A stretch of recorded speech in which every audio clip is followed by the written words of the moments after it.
começar, né, da minha formação. Né?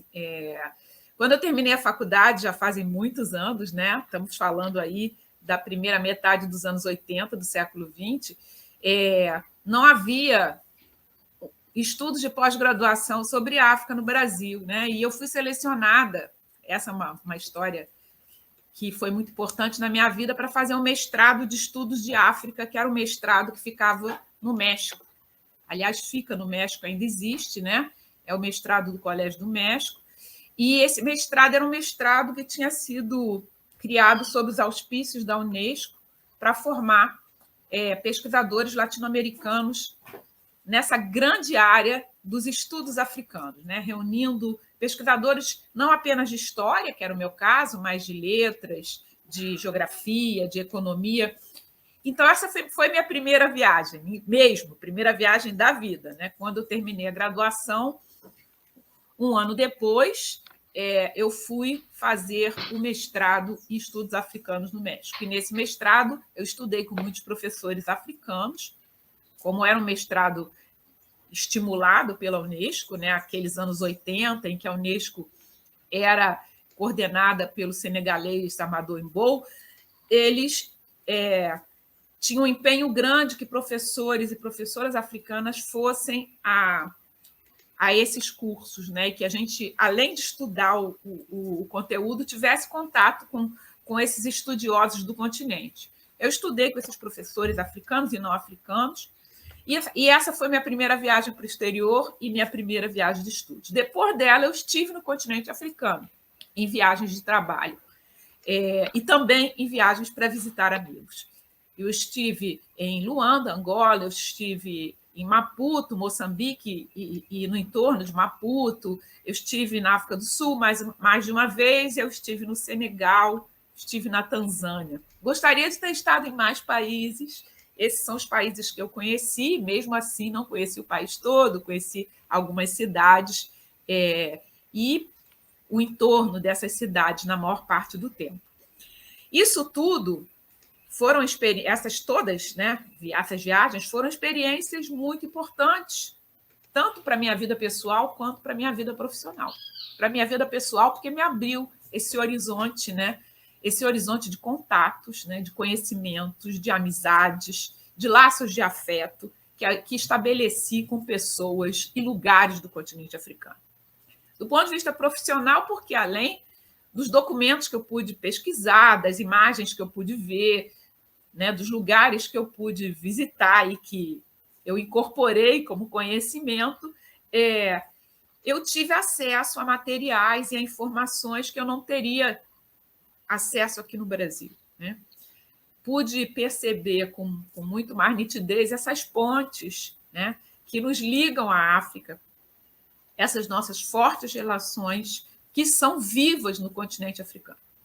E essas histórias, né, desses meus estudos são histórias que, enfim, que definiram, né, esse meu rumo pelo campo da história da África e dessa história da África relacionada ao Brasil, que também é uma área que eu transito. E foram viagens, todas elas, foram viagens que eu tive apoio, né, financiamento para realizá-las. Viagem para o continente africano é uma coisa cara, né? A passagem é muito cara. Mesmo em tempos de passagem mais barata, são passagens caras. Não poderia ter sido feito esse trabalho se eu não tivesse o apoio de instituições financiadoras.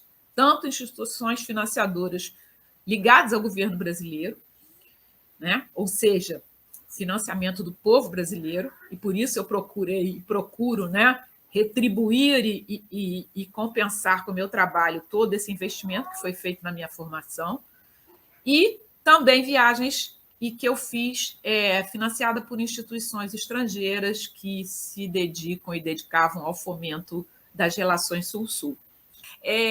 Mas o que acontece? Luanda é uma cidade linda, é uma cidade... Em frente a Luanda, é claro que eu, como carioca, eu lembrei um pouco da geografia do Rio de Janeiro, mesmo que seja bem diferente, mas lembrei porque tem uma baía, né? A Baía de Luanda, que fica bem em frente à cidade antiga, e E na Baía de Luanda tem a Ilha de Luanda, que é um local belíssimo, que tem umas praias ótimas e tem uma história local muito importante, né? Uma ilha em que as mulheres têm um poder muito grande e essas mulheres inscreveram na história da ilha o seu poder e a sua participação política e econômica, né?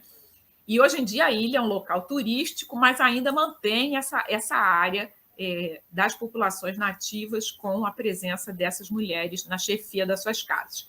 Acredito que ainda mantenha, já faz um tempo que eu não vou a Luanda, sei que houve muitas transformações nos últimos anos, muitas obras, mas a beleza da cidade é a beleza da cidade, né? Aquela beira-mar de Luanda, que é belíssima, as construções mesmo, ainda que a gente saiba que essas construções da cidade de Luanda, os edifícios, né, coloniais, eles foram erguidos, né, sobre sangue e suor dos locais, guardam, né, também a capacidade de trabalho, né, a maestria artística desses construtores de Luanda. Luanda é muito bonita, as proximidades de Luanda também, o litoral ali próximo é maravilhoso, né? Enfim, a região são praias paradisíacas, tem a Ilha do Mussulo, que é um paraíso entre as muitas ilhas próximas a Luanda. E no entorno de Luanda tem as áreas do interior também, cortada pelos rios, né? Como o Rio Kwanza, são áreas em que a natureza foi especialmente generosa, né? E o criador do universo aí produziu belezas enfim, que nos encantam os olhos. Além de tudo isso, né, Luanda tem pessoas muito especiais. A cidade, os luandenses são, enfim, claro que a gente encontra de tudo numa cidade grande, né? Mas são pessoas muito especiais, e aqueles que vivem em Luanda também. Luanda é uma cidade para onde muitos angolanos acorreram. Mas você perdeu as paisagens e você perdeu, possivelmente, a chance de provar as diferentes comidas que se pode saborear na cidade de Luanda, né? Então, além do maravilhoso fungi, né, que é uma comida nacional e que nos faz lembrar que as trocas alimentares de um lado e de outro do oceano, né, levaram a nossa mandioca para Angola e com ela se produz a farinha que dá base ao fungi. Faz-se fungi de milho, mas o fungi de mandioca é especialmente bom. Então, vamos lembrar que tem... Oi. Desculpa, o fungi eu comi com peixe frito. Deve ter comido com cacuço. Pode ser que tenha sido um cacuço, que é um peixe muito comum lá na cidade de Luanda e no seu entorno. É um peixe frito com fungi. O fungi se põe com tudo, né? Com frango, enfim, com peixe, com todas as carnes.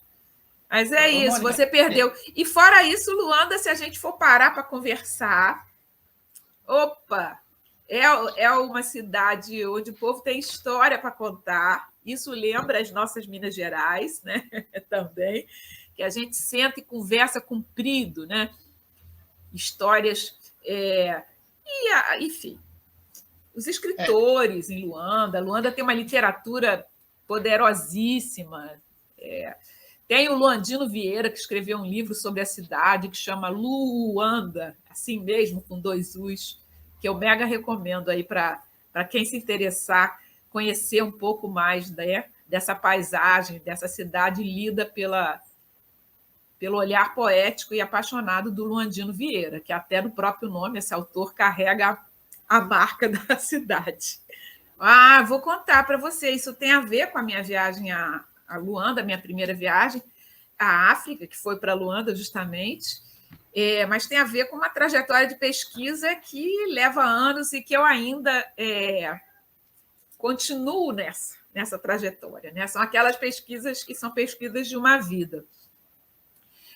Foi a história mais ou menos o seguinte: eu tinha terminado o mestrado, já fazia alguns anos. Eu, ao contrário do que se faz hoje, que é muito comum, né, na trajetória dos pesquisadores da minha área, é que você emende praticamente o mestrado com doutorado, e a pessoa faz aquela formação que é quase que direta, né? Isso se deve a muitas coisas, por um lado, a demanda, né?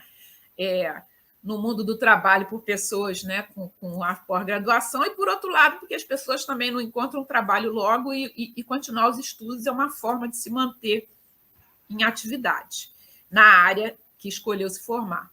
Mas, bom, no meu tempo não era assim, eu terminei o mestrado em estudos africanos, sobre o qual já falei, e dei um intervalo grande em que eu fui trabalhar, trabalhei, dei muitos cursos para professores sobre África, como eu tinha tido uma formação generalista, foi importante, porque eu pude fazer cursos dando aulas de história da África de uma maneira panorâmica, sintética, para professores, para interessados, e eu fiz isso muito depois do meu mestrado. E dei um intervalo grande e comecei a pensar no doutorado né, enfim, com vagar, né, e pensando os temas que eu gostaria de trabalhar. E eu pensei, para o trabalho de doutorado, eu quero trabalhar com o movimento portuário. Sempre a atividade portuária me atraiu como tema, né? Eu falei, eu quero conhecer as trocas comerciais, as mercadorias que vão e vêm do continente africano para o Brasil e vice-versa, no período da escravidão, mas aquelas que não são o comércio de pessoas escravizadas. Então, eu queria estudar, na época do tráfico atlântico de africanos escravizados, as trocas comerciais de outros produtos, uma história econômica, enfim. E essa era a minha ideia, e eu estou falando dessa minha ideia ali no início dos anos 90, do século XX. Né? E eu fui, então, ao Arquivo Nacional buscar as fontes, como historiadora que sou, e vou lá para ver, né, nos livros, né, que registram as saídas de navio do Brasil para a África, procurar encontrar essas mercadorias, né? Ou seja, o que além, né? O que quando vinham os escravizados, será que esse barco, como é que ele ia, como é que esses barcos voltavam para o continente? Com que tipo de produtos do Brasil se levava para a África? Aí eu comecei a estudar, comecei a olhar os livros, esse, como eu já disse, né, os registros de saídas de navios do Porto do Rio de Janeiro, em direção ao continente africano, de diferentes lugares, e encontrei, e foi realmente um acaso, né? São esses acasos que alguns chamam de serendipidade, né? Que, enfim, você busca alguma coisa, aparece uma outra que vai fazer muito sentido. E encontrei no meio desses livros, desses embarques, né? de navios, duas folhas soltas, me lembro porque eram folhas azuis, e que se destacavam do livro, né? Com aquelas folhas amareladas, porque eram livros de registros de saídas de navios do século XIX, já estavam com as marcas do tempo, e aquelas duas folhas vinha com uma lista com nomes de africanos libertos que voltavam para o continente. 253 libertos. E o nome da barca era Maria Adelaide, ela deixara o Rio de Janeiro em 11 de maio de 1836. Eu fiquei impressionada com aquilo por várias razões. Eu já conhecia as histórias dos libertos que voltavam para a África. Eu tinha lido o livro Negros Estrangeiros, da Manuela Carneiro da Cunha, uma antropóloga paulista, que tinha feito um estudo das comunidades desses libertos que voltaram para a África na Nigéria. Já tinha passado pelos meus olhos também textos de Pierre Verger, que falavam disso, ele, outro antropólogo, né, fotógrafo também, dedicado aos estudos das relações entre a Bahia e a África, e ambos, tanto a Manuela Carneiro da Cunha quanto Pierre Verger, não eram muitos estudos que eu conhecia, e nem havia tantos naquele momento, nos inícios dos anos 90, sobre esse tema, mas esses estudos sempre focavam no retorno a partir do Porto de Salvador, e me surpreendera aquele retorno numeroso a partir do Porto do Rio de Janeiro. E aí sabe como é que é? Essas coisas que aparecem diante dos nossos olhos, o historiador fica, vou ver o que é que vai dar essa história, né? Aquele instinto quase detetivesco, né? Que a gente tem de investigar o porquê, né? E o como. E aí eu fui eliminando hipóteses. Será que eram deportados? Depois, rapidamente, descobri que não, porque quando iriam deportados, vem um registro especial, né, da polícia dizendo que estavam deportados. Será que eram da rebelião dos malês, que, enfim, tinha acontecido em 1835, né? Então podia ser, de alguma forma, eles tivessem vindo parar no Rio de Janeiro, mas olhei todas as listas que aí, a essa altura, o já publicado trabalho de João José Reis, né, tinha feito com todo cuidado, João José Reis, historiador baiano, e nada me dizia que essas pessoas tivessem vindo de outras províncias do Brasil naquela altura. Eu fiquei não só intrigada com essa informação que me caiu às mãos, como decidi mudar meu tema de pesquisa e estudar os retornos de libertos do Brasil para a África. Porque aí, então, me dei conta que a gente não tinha um levantamento sobre esses retornos mais detalhado, né? Quantos homens, quantas mulheres, de onde eles saíram no Brasil, para que lugares eles foram para a África. A gente se sabia que existiam os retornos, do trabalho do Pierre Verger, de Manuela Carneiro da Cunha, depois eu fui ver de mais alguns poucos outros, já dizia que essas pessoas escravizadas, trazidas para o Brasil nos porões dos navios escravagistas, algumas delas, algumas poucas, conseguiram a liberdade. E outras, entre essas que conseguiram a liberdade, conseguiram reunir as condições para voltar para o continente africano e lá reconstruir as suas comunidades e as suas trajetórias. E aí eu falei, bom, eu vou estudar essas histórias, que são histórias que me pareceram desde o começo extraordinárias. Isso, né? Porque a gente está, eu acho essa sua iniciativa incrível, eu devia ter falado isso logo no começo, né? Agradecendo o convite, mas estou falando agora. Não, é isso que será feito. Eu já fiz a propaganda antes de vir, mas agora não só vou fazer a propaganda desse encontro, mas vou fazer a propaganda do seu canal, porque é isso mesmo, Deodato. Primeiro que o que a gente faz, a meu ver, né?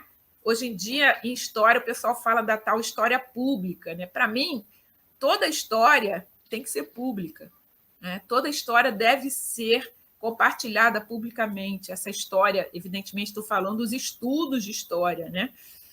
Não das histórias pessoais, mas assim, nos estudos de história, eu não entendo outra história que não seja a história voltada para um grande público, uma história que seja voltada para que o conhecimento, né, do que vem sendo pesquisado, do que vem sendo conhecido, possa ser compartilhado, multiplicado, desenvolvido.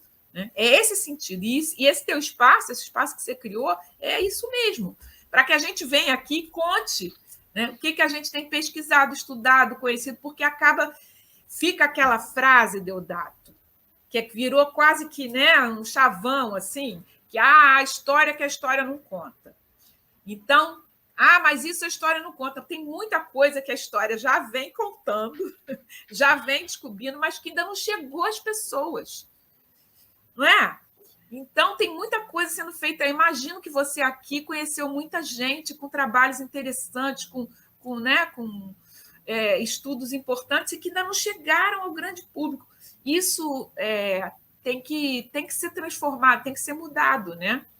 Quando eu pensei, né, quando essa frase me veio à cabeça, né, diferentes olhares sobre histórias singulares, por quê? Porque havia alguns relatos, né, e alguns estudos sobre essas histórias. Primeiro eram histórias singulares, porque essas pessoas que conseguiram voltar para a África depois de ter vivido os horrores da escravidão, né, ou seja, empreendendo aquilo que um samba-enredo que foi sobre essas histórias nomeou como a vitória sobre as correntes, né? E, de fato, é uma vitória sobre as correntes da escravidão e as correntes marítimas, né? Porque é o refluxo, é o retorno, né? É a contracorrente do tráfico atlântico de escravizados que foi produzida por essas pessoas. Então, são histórias singulares, né? Como é que eles conseguiram reunir essas condições para voltar, né? E por que diferentes olhares sobre histórias singulares? Por quê? A gente tem o trabalho, como eu nomeei, né? Manuela Carneiro da Cunha, Pierre Verger, e mais recentemente, nos anos 90, no final dos anos 90, a pesquisa, que hoje em dia é uma referência, que é do Milton Guran, sobre os agudais, sobre essas comunidades de retornados no Benin, na África Ocidental, mas a gente tem, desde o século XIX, alguns olhares sobre essas comunidades de retornados no continente africano que são produzidas por pensadores de diferentes matizes e matrizes, né? A gente tem, por exemplo, Élisée Reclus, que é um geógrafo anarquista francês que, no século XIX, escreve uma Geografia Universal, que é uma obra belíssima, fortíssima, e ele escreve sobre... Ele menciona nessa Geografia Universal dele, que procura incluir povos de diferentes lugares nesse seu olhar, né? Que procurava ser inclusivo numa época em que ainda não se usava essa expressão, né? Nessa segunda metade do século XIX, e Élisée Reclus insere nessa sua obra a menção a essas comunidades de retornados, de brasileiros, como eram conhecidos no continente africano. A gente tem, por exemplo, estudiosos da linguística brasileira, da língua brasileira, né? Que vão escrever na revista do Instituto Histórico sobre o português falado por esses retornados do continente africano, como o conselheiro Macedo Soares, que, enfim, era um linguista que escreve na revista do Instituto Histórico Geográfico Brasileiro lá no século XIX. A gente vai ter, no século XX, né, vamos ter o próprio Pierre Verger, né, escrevendo sobre isso, alguns locais fazendo seus estudos sobre essas histórias, gente da família local, e vamos ter também a produção de fotografias e de documentários, isso já na segunda metade do século XX, sobre essas histórias singulares. Então, são diferentes olhares que, no início do meu trabalho, né, eu fazendo aquilo que a gente tem que fazer, que é conhecer o que se já produziu sobre o tema, eu fui tendo acesso por meio dessas produções escritas, dessas imagens, né? Sejam as fotografias, que em especial Milton Gurão utilizou, mas a Manuela Carneiro da Cunha também, ou mesmo as imagens em movimento, né? O documentário dirigido pelo Renato Barbieri, que se chama O Atlântico Negro, na Rota dos Orixás, um documentário que ele vai falar dessas comunidades de retornados na África. Depois, outros documentários vão ser produzidos. E, além desse campo, né, que vamos dizer assim, que transita mais para uma esfera acadêmica ou de intelectuais, a gente tem outro campo, que é o campo da literatura, que produziu olhares sobre essas comunidades. O diplomata, né, que também é um historiador de ofício, Antônio Olinto, ele escreveu um romance belíssimo dos anos 60, chamado A Casa da Água, romance traduzido em diversas línguas e publicado em muitos outros lugares fora do Brasil. E esse romance, A Casa da Água, ele se refere à história de uma retornada, de uma brasileira. Na verdade, ela já nascida no Brasil, ela volta com a avó e com a mãe, que faz a última viagem que se tem notícia de retornos de libertos do Brasil para a África, no ano de 1900, o último ano do século XIX. E essa retornada é a personagem do livro dele, é uma obra de ficção, é um romance. Belíssimo, belíssimo. Então, assim, são diferentes olhares, né? E esse romance do Antônio Olinto se dá a partir de uma inspiração que ele tem uma história real, que é a história da Dona Romana Maria da Conceição, uma mulher brasileira que tinha vivido uma história como a da personagem do livro, de retorno para a África com a família, e que depois se estabelece no continente africano, nessa comunidade de retornados, né, do Brasil, nessa comunidade autodenominada de brasileiros, que mais tarde vai ser chamada de Agudás. E ele conhece a Dona Romana quando ele vai como diplomata, no início dos anos 60, para a África. Ela conta a história para ele, ele fica fascinado. Bom, isso vai inspirar esse romance, que foi uma dessas bases, e vai fazer também essa outra história, mas isso daí já é para a gente contar num outro dia. A Dona Romana é trazida ao Brasil para rever o Brasil. E é toda uma efeméride a vinda dela ao Brasil, ela sai no jornal, aparece no rádio, isso tudo nos anos 60 do século XX. Olha, Deodato, as formas de partida para a África. Primeiro, assim, eu pesquisei nos livros, né, nos registros de saída de passageiros brasileiros e estrangeiros na documentação da Polícia da Corte, que se encontra no Arquivo Nacional, no Rio de Janeiro. Essa documentação, até onde eu sei, ela não está acessível pela internet. Como a gente sabe, no Arquivo Nacional tem muitos documentos e a maior parte não está digitalizada ainda. Então, eu pesquisei desses livros, né? São livros grossos, assim, desse tamanho, com muitas páginas, né? E eles trazem o registro de cada embarcação que sai do Brasil em direção à África. Então, eu tive que fazer um recorte temporal, 1830 a 1870. Por que eu fiz esse recorte temporal? Porque eu tinha notícia, pelas obras que eu havia lido, que esse era o período de maior intensidade desses retornos de libertos do Brasil para a África. Então, partindo, né, desse ponto, né, eu escolhi essas 4 décadas, né? E eu escolhi essas 4 décadas também porque eu achei que essas 4 décadas são aquele meio do século XIX de muitas mudanças, inclusive marcadas pelo fim do tráfico atlântico de africanos escravizados para o Brasil, e eu acreditei que essas histórias iam ter reverberações nos retornos, né? O fato de já não ter mais o tráfico atlântico. E também se aproximar o fim da escravidão. Então, feito esse recorte, eu fui a esses livros. E lá estão os registros de todas as saídas de embarcações e quando são libertos voltando para a África. E vale dizer que eu descobri, que eu já suspeitava, mas confirmei, que a maioria desses libertos que voltam são africanos de nascimento, né? Ou seja, eles estão realmente voltando, né, à sua terra de origem, ainda que nos grupos de retornados a gente encontre alguns nascidos no Brasil.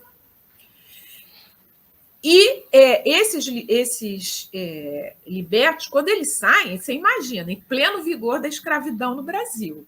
Imagina se um grupo de africanos ia dizer, olha, a gente está indo para a África, ou a gente vai pegar aquele navio ali. Não havia essa possibilidade, né? Eles tinham que sair depois de provar que eles não eram escravizados, depois de provar que eles não deviam nada a ninguém, enfim, tinha que ter testemunha, tinha que ter uma série de formalidades para que eles conseguissem sair, além, obviamente, deles estarem financiando a sua própria viagem, que esse é o outro dado. Diferentemente de outros processos de retorno de libertos que acontecem nas Américas, Estados Unidos, no Caribe, no Brasil não teve financiamento. Ninguém apoiou essas viagens. Eles foram por seu próprio esforço, trabalho e construção de condições materiais para fazer esses retornos. Esses grupos de libertos, portanto, eles tinham seus nomes arrolados, né, registrados pela polícia cuidadosamente, porque não era simples uma saída dessa natureza num país, num momento em que a demanda por pessoas escravizadas era enorme, né? Justamente esse meados do século XIX, a lavoura de café em expansão, enfim, tudo isso. E aí, então, lá eu encontrei esses nomes e essas partidas, né? A partir do Porto do Rio de Janeiro, que me interessava especialmente porque era diferente de tudo que se tinha notícia, e eu também fui a Salvador. Eu pesquisei nos arquivos baianos, no Arquivo Público do Estado da Bahia, para fazer... para ter uma ideia dos diferentes grupos que se constituíram em uma e outra cidade. Eu também olhei os arquivos do Porto do Recife. Tive menos dados do que eu acredito que possa existir. Vai merecer no futuro, quem sabe, uma incursão sobre os arquivos pernambucanos. Mas pesquisei mais exaustivamente nas saídas a partir do Porto do Rio de Janeiro e do Porto de Salvador. E foram nesses livros. Também olhei na Biblioteca Nacional, no site da Biblioteca Nacional, nos jornais da época. Porque os jornais do século XIX, né, desse período de 30 a 70, eles tinham uma coluna os principais jornais tinham uma coluna chamada Movimento do Porto. E quando eram essas saídas numerosas de libertos, registrava-se nessa coluna no jornal, essa coluna denominada Movimento do Porto.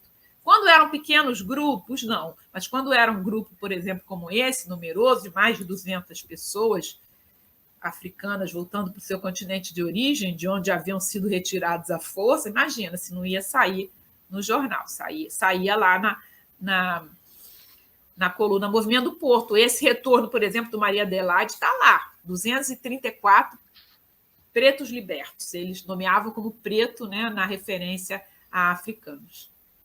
Okay. Então, são essas fontes. Basicamente, são essas. Os livros da Polícia da Corte, registrando as saídas de navios, e a Biblioteca Nacional. Mas eu olhei muitas outras fontes, porque aí eu queria saber como é que era a chegada lá, como é que eles eram reconhecidos nos locais para onde eles chegavam, e aí eu fui aos arquivos franceses, arquivos coloniais franceses, eu fui aos arquivos que estão no Senegal, que estão no IFAM, no Senegal, para poder saber mais sobre essas comunidades. Fui nos arquivos de Luanda para ver se havia registro, né, nos boletins angolanos da chegada dessas pessoas quando eles voltaram para Luanda. São mais difíceis de detectar os retornos para Luanda, mas isso eu já comento por quê. Dentro da cidade do Rio de Janeiro, ali, bem próximo ao edifício da Central do Brasil, né? Bem numa área central da cidade, o acesso é fácil pelo metrô, né? Você desce na estação central, está ali bem pertinho.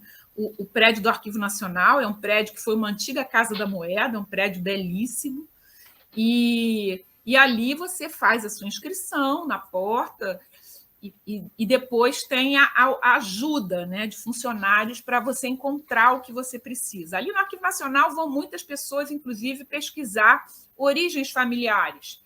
Alguém que quer provar que tem ascendentes portugueses ou espanhóis ou italianos para poder pedir a cidadania, recorre ao Arquivo Nacional para encontrar, né, o registro da chegada dos seus parentes, para dizer uma das inúmeras funções que o Arquivo Nacional realiza.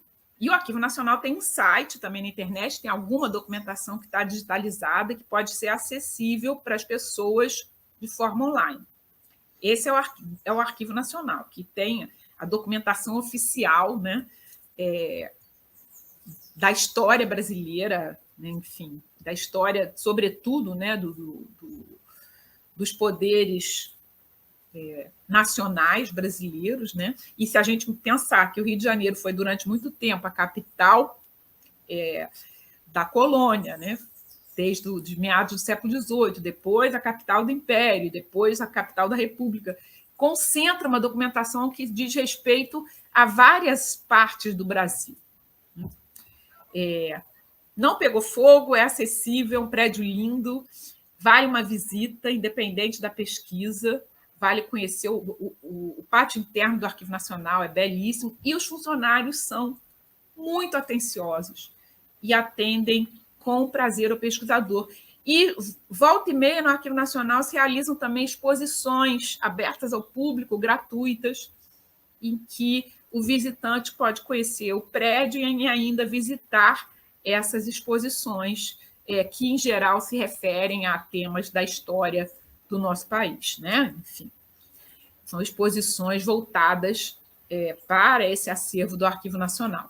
A Biblioteca Nacional ela fica na Cinelândia, né? Que é um ponto, né, da história política do Brasil recente, de grandes manifestações políticas, né?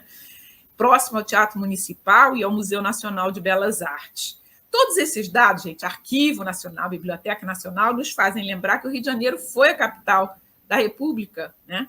Durante muitos anos, é a capital do Império, e essas instituições que, normalmente, nos outros países, elas ficam nas capitais, elas permaneceram no Rio de Janeiro, né? Apesar da capital do Brasil ter ido para Brasília, essas instituições permaneceram no Rio de Janeiro, tanto o Arquivo Nacional, quanto a Biblioteca Nacional, quanto o Museu Nacional de Belas Artes. Então, a Biblioteca Nacional fica ali ao lado do Museu Nacional de Belas Artes, também acessível pelo metrô e hoje em dia também pelo VLT, né, que é o veículo leve sobre trilhos, que vem do aeroporto até regiões do centro do Rio. Mas na Biblioteca Nacional tem um dado, e isso eu quero falar, Deodato, que você tem uma riqueza, um acervo riquíssimo digitalizado na hemeroteca da Biblioteca Nacional. Você tem acesso aos jornais do Brasil inteiro que foram digitalizados, foi um trabalho maravilhoso, e você pode pesquisar por esses veículos de imprensa muitos aspectos da história do nosso país.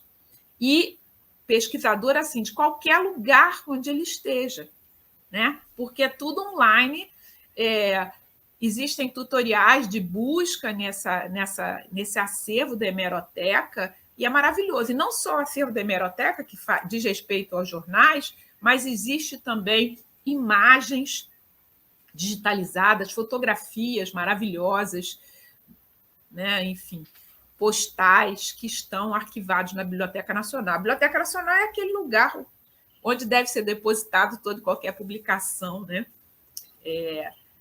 Produzida no nosso país, se for interesse do autor, né? Os locais principais de destino dessas viagens de retorno dos libertos do Brasil para a África se localizam no litoral da África Ocidental, na região que vai da costa do atual República de Gana até o delta do Níger, na atual Nigéria. Então, esse litoral foi o litoral que recebeu o maior número de retornados, de libertos que voltaram do Brasil para a África no século XIX. Houve retornos também para Angola, que é Angola hoje, né? A cidade de Luanda, o porto de Luanda, o porto de Benguela, e tentativas de retorno também para o porto de Cabinda, né? Da Baía de Cabinda, ao norte de Luanda, bem ao norte, lá perto da desembocadura do Rio Congo. Mas os retornos para a costa da África Ocidental foram mais numerosos. Quando eu usei o título para a tese como sendo Entre Margens, eu lembrei muito especialmente de um conto, né, de Guimarães Rosa chamado A Terceira Margem do Rio. Lembrando desse conto que eu pensei o Entre Margens, porque essas histórias elas não são histórias puramente brasileiras nem puramente africanas, elas são histórias atlânticas, elas estão ali, naquele rio chamado Atlântico, como o embaixador historiador Costa Silva nomeou o oceano, né? Então, eu estava fazendo referência a esse olhar, né, que eu pretendi ter quase que poético sobre essas histórias. A inspiração para esse título foi na Terceira Margem do Rio, porque assim eu sempre acredito que a literatura ela ilumina, às vezes, aquilo que a gente não está conseguindo perceber, né? E então eu sempre procurei, durante meus períodos de estudo mais intensos, nunca deixar de ler, né, outras coisas, sobretudo no campo da literatura, da poesia, porque eu sempre achava que essas leituras não acadêmicas me ajudavam a olhar o que eu estava estudando.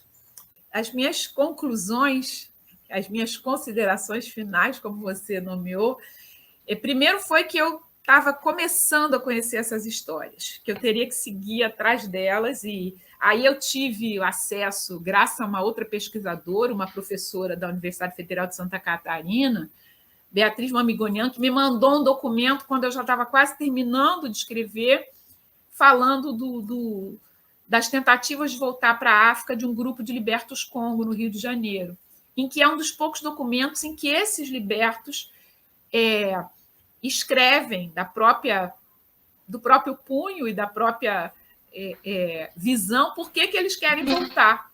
E eu tive acesso a esse documento, já estava terminando o trabalho, eu incluí no trabalho, evidentemente, mas não pude desenvolver. Então, eu fiquei com essa sensação, ao concluir esse trabalho, que são muitas histórias para a gente dar conta, né? A história desses libertos Congo, que pedem ajuda aos ingleses para voltar, esse grupo aqui do Rio de Janeiro, e eles se qualificam, eles dizem que eles são, enfim, artesãos qualificados, e eles dizem que querem voltar para a África para desenvolver o livre comércio, né? Querem combater o tráfico atlântico de escravizados, mostrando um discurso, um conhecimento, pelo menos, do discurso, né? Muito ao dia, né? E muito conectado com as transformações que estavam acontecendo naquele momento, o combate ao tráfico atlântico de escravizados, tudo isso, e eles colocaram nas cartas dele.